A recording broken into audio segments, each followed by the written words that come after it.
Last time, on Behind the Gate.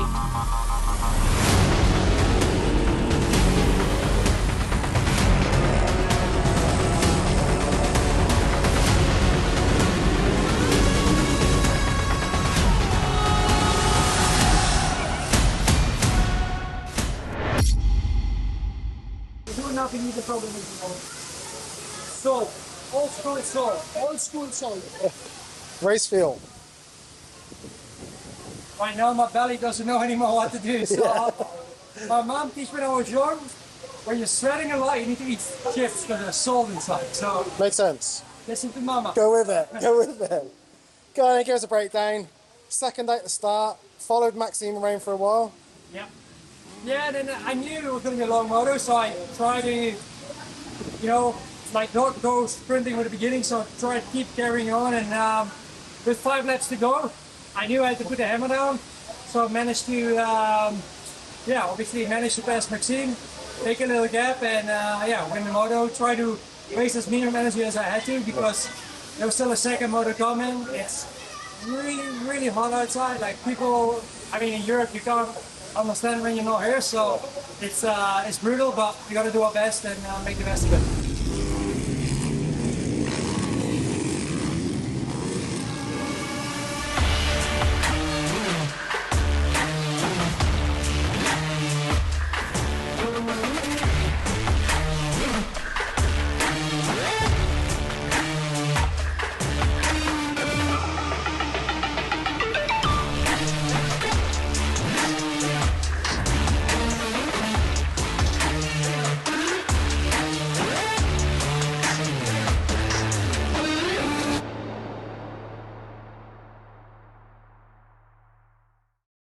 In the first MX2 race in China, Kai de Wolf did close in on Simon Langenfelder, but only by 2 points, bringing that points gap down to 12. But time is running out, and in the remainder of races, he really does need to get good starts to help him make up that ground, especially when you have Simon Langenfelder's teammate, Sasha, pulling hole shots, running away, turning that into a race win, as we saw in that first race in China.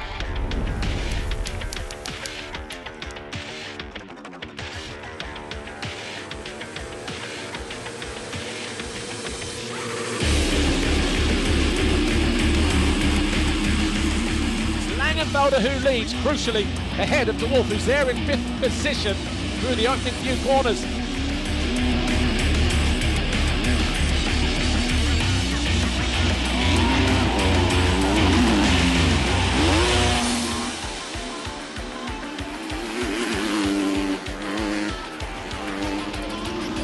Oh, sweet move that from Kuhnen. Gets back up the inside of the Italian, regains that 2nd position.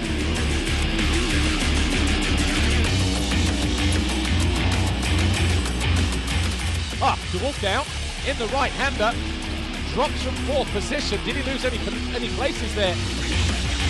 Kuhnen tips over. That's going to hand an advantage to Langenfelder. Getting out of that turn. Oh, where did that come from? Absolutely launched himself down the inside of Langenfelder. Adamo is just a handful of corners away. The second race was nearly the perfect recovery for Simon Langenfelder. He took the whole shot, he managed to pull away. In the meantime, Kai de Wolf did have an okay start in 5th. He made progress, he kept Simon Langenfelder in his sights, but in the closing laps of that race, he had a near miss trying to pass Sasha Kuhnen. He went off track, but Sasha did do his part for his teammate and managed to keep Kai de Wolf at bay.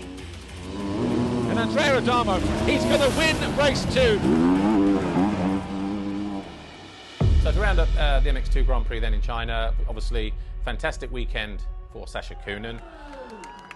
Came away with the Grand Prix victory right on the very last lap after Andrea Adamo found his way past Simon Langenfelder to take the race win.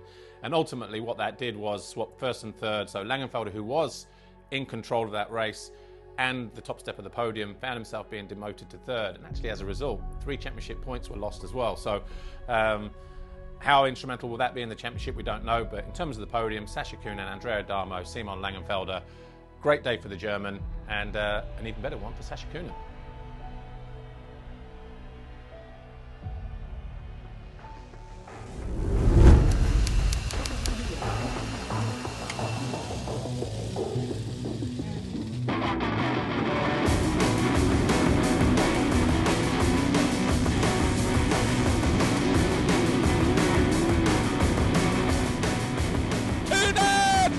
it in. Oh, he goes down. Is that the championship done for him? He's picking himself up. He's a bit second hand. He looks like he got kicked in the back. Febvre emerges.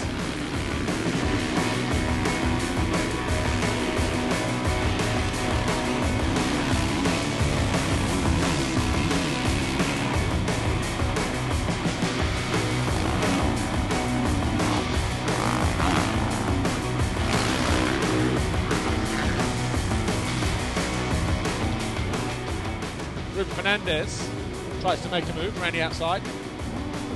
Whoa, they were very close there though, weren't they? Whoa, I'll tell you what, he's definitely rubbing them up the wrong way, isn't he, here? Doesn't need to get involved like that, but Febvre Fernandez just saying, you know what, I'm in it to get as good a result as possible, whether you're going to be potential world champion or not, on the podium or not, I've got to find a way past. And if I'm going to rough you up, I'm going to do exactly that.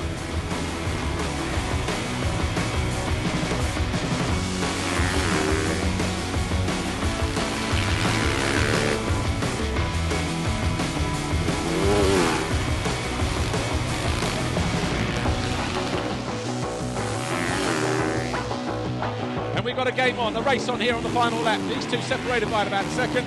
Good effort, good charge. But it's going to be Herlings. Herlings will win here in China. He goes 1-1.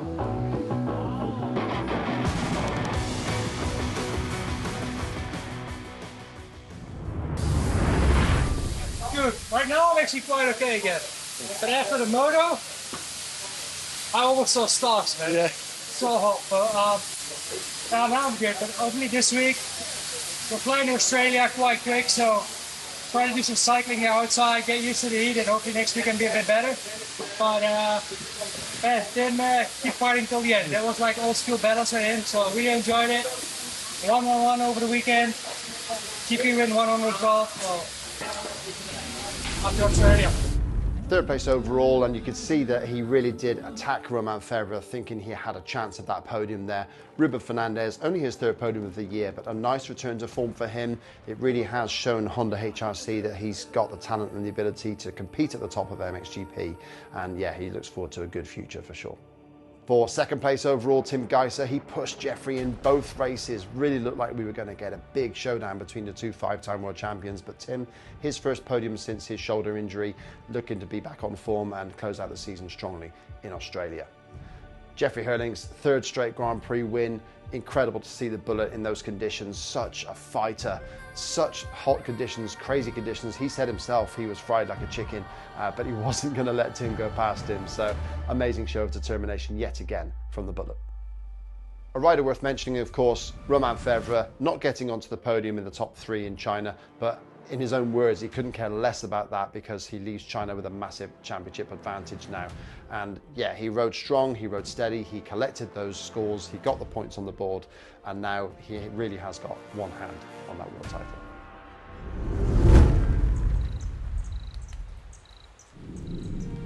We're here in Darwin, the capital of the Northern Territory of Australia, and where we are now is pretty much the most northern point of the country. It is hot, we do have hot weather, but it's not as humid as what it was last weekend in China. The region itself and the people have totally welcomed us with open arms. I mean, it's a big deal for them. It's a very special weekend, and being the championship decider across all 3 classes, MXGP, MX2, WMX, it's sure to be a memorable weekend for all involved.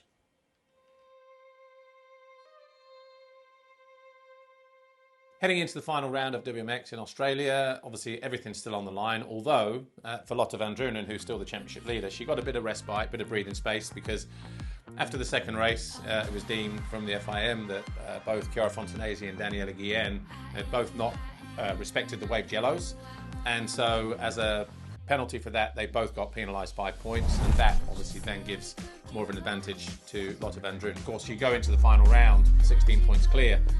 You'd rather be there than chasing those 16 points. And so from that side, there's still everything to play for. It's still very tight. They don't know the track. We've got some hot, speedy kind of Australians coming in. You know, Charlie Cannon is going to be one of those. The only difference is it's not a track that anybody knows. It's amazing to race in Australia. Australia, that's for sure. It was just a really long travel, but we got here and the track is looking amazing. So yeah, we just need to make some more laps and then we'll be ready to race. This weekend is so different, a new country, my first time here in Australia. I think it's good, and also it's so hot, so the climate is similar of Spain. I think a little bit more, but yeah, I'm happy to stay here and to enjoy the Australia drive.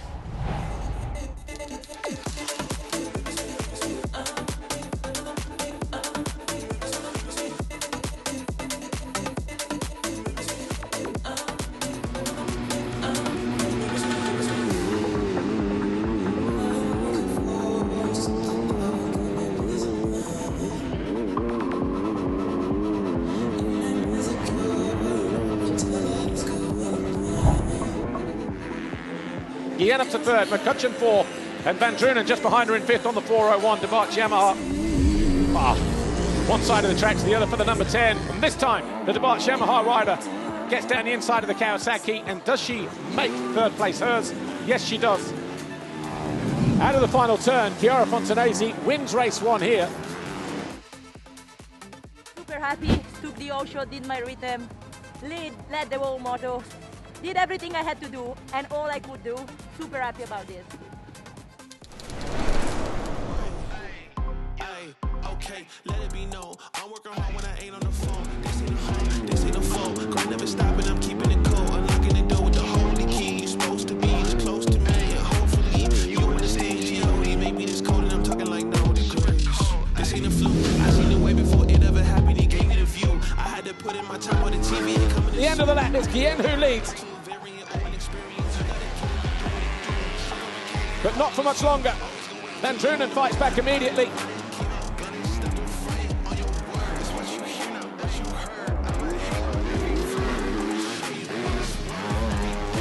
But changed their mind. Goes all the way around the outside. And Fontanesi now looking to get over. Tell you what, she has got a very quick motorcycle. Easily clears that uphill triple where no one else is able to. Daniela Guillen wins the race. That's third overall in the championship. Lotte Van Drunen crosses the line to win the 2025 World Championship.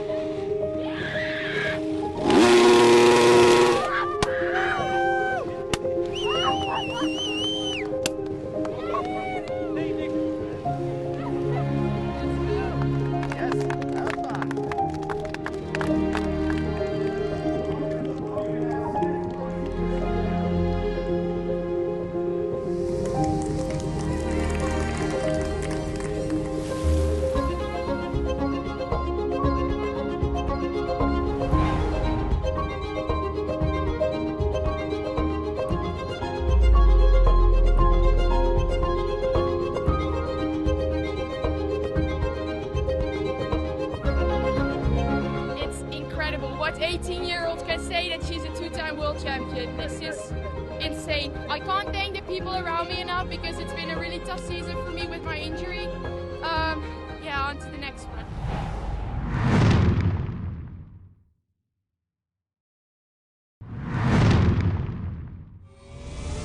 Heading into Australia then, the final round. Brand new circuit for everybody, brand new conditions, an unknown factor with the track, don't know what to expect. But crucially, MX2 going right the way down to the wire. Simon Langenfeld in pole position. He has a 16-point advantage now over Kai de Wolf. Is that too much for the defending champion to bite off? We don't know. How many of the riders can get in the way of all of that? Well, Adamo, he's really riding for third in the championship now, so maybe the shackles are off for him. Sasha Coonan, fresh off of a Grand Prix victory in China as well. Maybe he's going to be a little bit more relaxed. How much will team politics come into play as well in terms of helping out your mate? Liam Everts can get involved. We don't know, but it's going to be a fantastic showdown at the final round. The big question is, will it be Simon Langenfelder? Will it be Kai de Wolf that's going to be walking away with the gold medal, the gold plate, and is it going to be title number 2 or title number 1 for Langenfelder?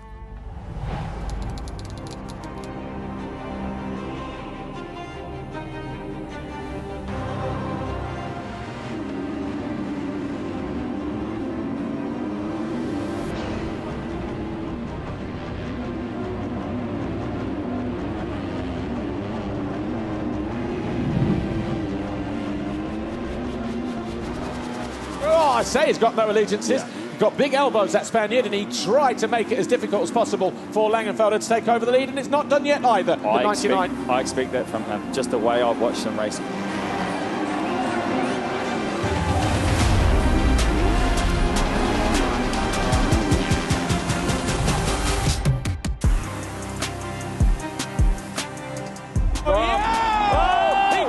He folds him in half. That's the opportunity that he wanted. They knew it was coming as well.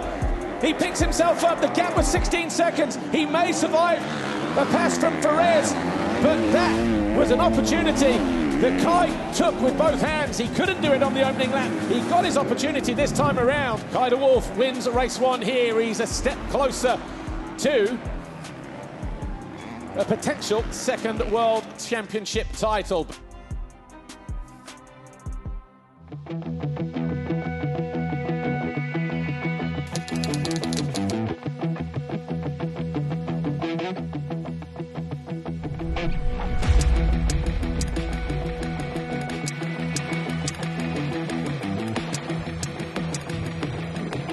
This is where it counts, the final race of the season. Gates drop now, good jump there from de Wolf.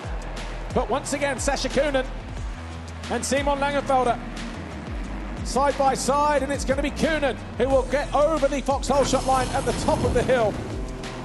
17 now for the young Belgian. Langenfelder again in second. Looks like we've got a couple of Husqvarnas in there. de Wolf to the inside of his teammate Everts as they drop downhill. Oh, can't afford to fold the front end there. Again, pushing too hard, maybe, to try and make something happen at the bottom of that hill on the German. So Sascha Kühnen leads away. That is a horrible long downhill rut section, isn't it? Look, here we go. Game on.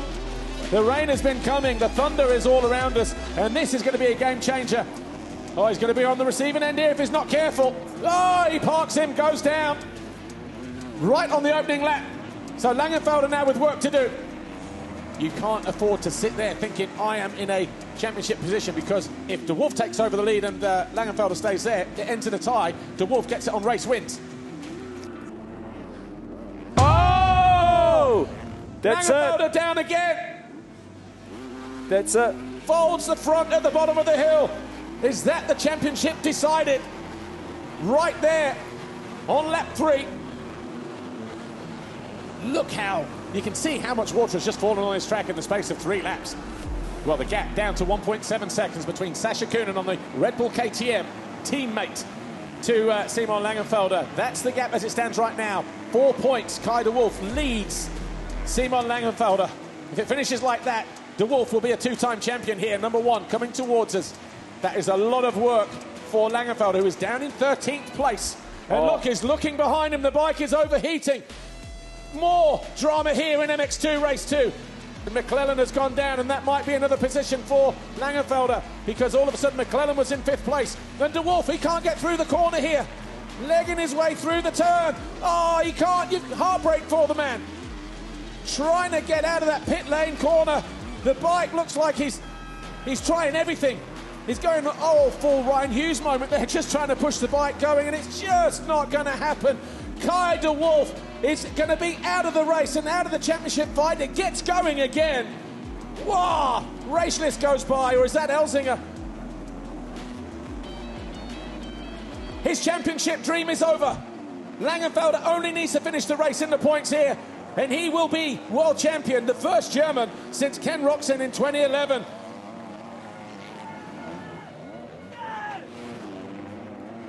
He celebrates. Simon Langenfelder, Red Bull KTM Factory Racing, celebrates his 2025 FIM Motocross World Championship title in the most dramatic of fashions here in Australia.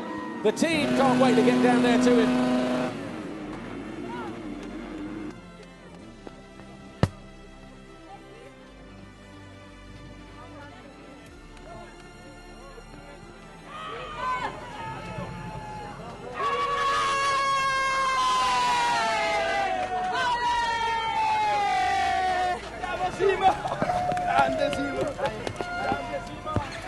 I can't believe it. This has been so much up and down. I can't believe that I won it, but I'm super happy. I don't care how, I just did it. Whatever. Thank you.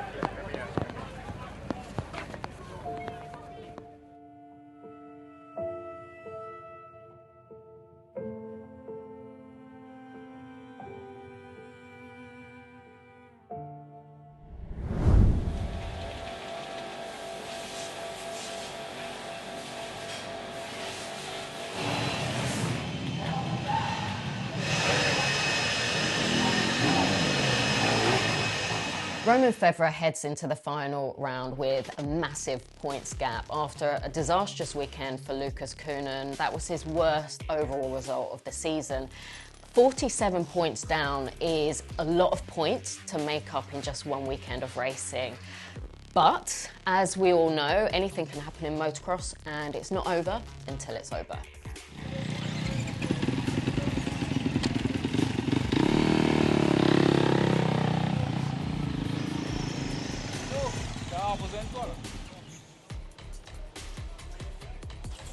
How's the track?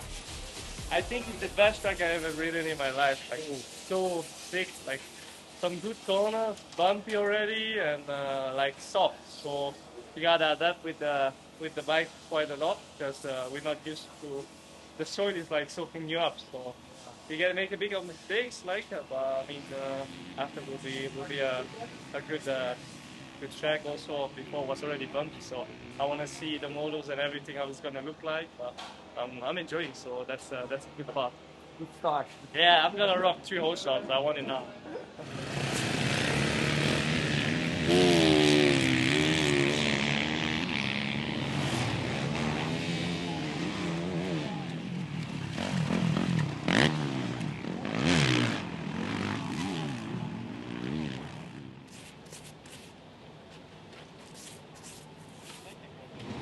So, how's your feeling coming to the last race?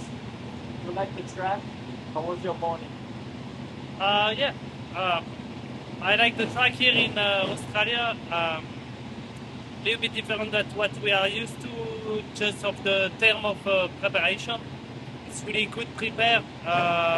Quite soft the track, but with a good flow. So yeah, actually it was pretty good this morning to ride. And yeah, coming here, yeah, it can be the weekend, so we'll see. I try to just stay focused, don't make any mistakes, and then yeah, we should see. All right, good luck there. Thank you.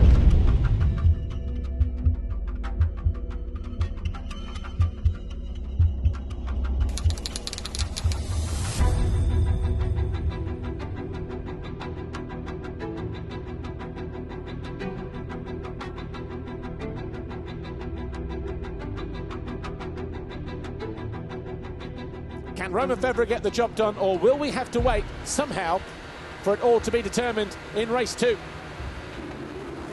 Koenen makes a better jump there, banging bars coming out of that first turn. Febvre switches back to the inside, recovers well. He'll tip around the inside as well. He'll come out in what, third, second? A couple of riders go over the berm. Koenen with the foxhole shot, Hurling's there in second, Febvre in third, Geiser in fourth. Geiser striking early though, down the inside of Febvre, and moves into that third place right at the very first time of asking, and Guadagnini with another flying start as well.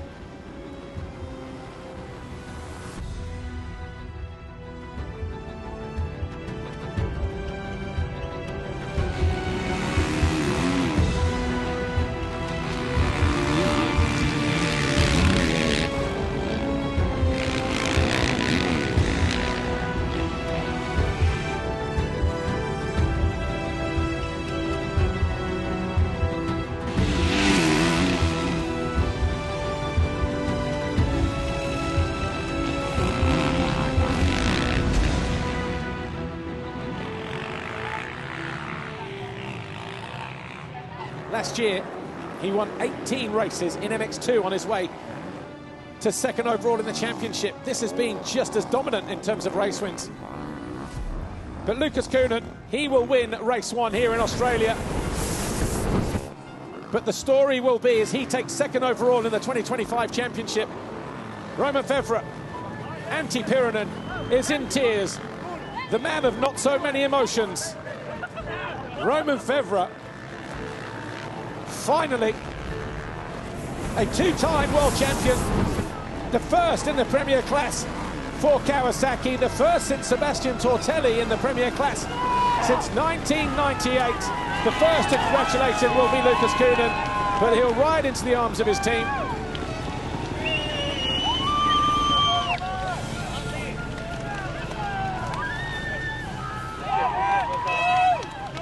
It's been a tough year, but I managed it really well. I was really prepared for this, and yeah, came home on top. So shout out to Nina at home. Nina, if you are watching, I love you, and we are coming back soon with Maman.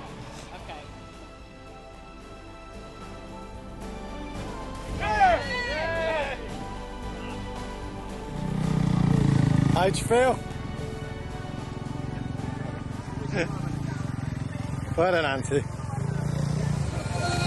Just, yeah, I'm so grateful of everything, all the opportunity that I had. Just the people around me, like my family, my daughter, I'm thinking so much about her.